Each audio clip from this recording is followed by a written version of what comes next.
বৰক্ষেত্ৰীত এইবাৰ কোনে ল'ব শাসনৰ বাগজৰী হ'ব নেকি কংগ্ৰেছৰ দৰ্পচূৰ্ণ ২৬ৰ বিধানসভা নিৰ্বাচনলৈ মাজত আৰু মাত্ৰ কেইমাহমান বাকী সমষ্টিয়ে তীব্ৰতৰ হৈ উঠিছে নিৰ্বাচনী বতাহ নলবাৰীত বিজেপিয়ে ব্যাপক ৰূপত চলাই নিছে সাংগঠনিক কাম কাজ জিলাখনৰ তিনিওটা সমষ্টিতেই দিন ৰাতি একাকাৰ কৰি বিজেপিৰ নেতা কৰ্মী নামি পৰিছে নিৰ্বাচনী অভিযানত বৰক্ষেত্ৰীত এইবাৰ কি হ'ব ৰাজনৈতিক সমীকৰণ তাক লৈ সমষ্টিটোত আৰম্ভ হৈছে ব্যাপক চৰ্চা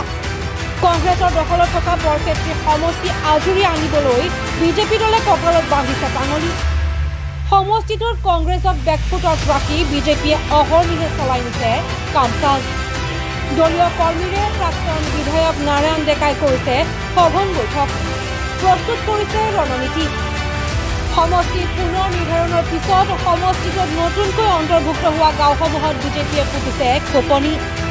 গাঁৱে গাঁৱে সোমাই নাৰায়ণ ডেকাই লাভ কৰিবলৈ সক্ষম হৈছে ব্যাপক জনসমৰ্থন এক প্ৰকাৰ নিশকতীয়া হৈ পৰিছে কংগ্ৰেছ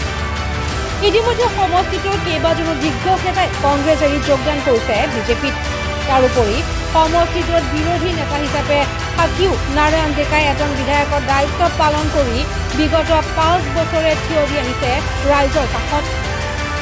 প্ৰতিটো দুৰ্যোগত ৰাইজক আৰ্তজনক সহায়ৰ হাত আগবঢ়াই অহা নাৰায়ণ ডেকাক ভোটাৰ ৰাইজে এইবাৰ কোনো কাৰণতে কৰিব খোজা নাই বিমুখ সমষ্টিটোত বৃদ্ধি পোৱা হিন্দু ভোটাৰৰ সংখ্যায়ো নাৰায়ণ ডেকাক নিৰ্বাচনী ৰণত সহায় কৰিব বুলি ভোটাৰ ৰাইজৰ মাজত চলিছে বুবু বাবা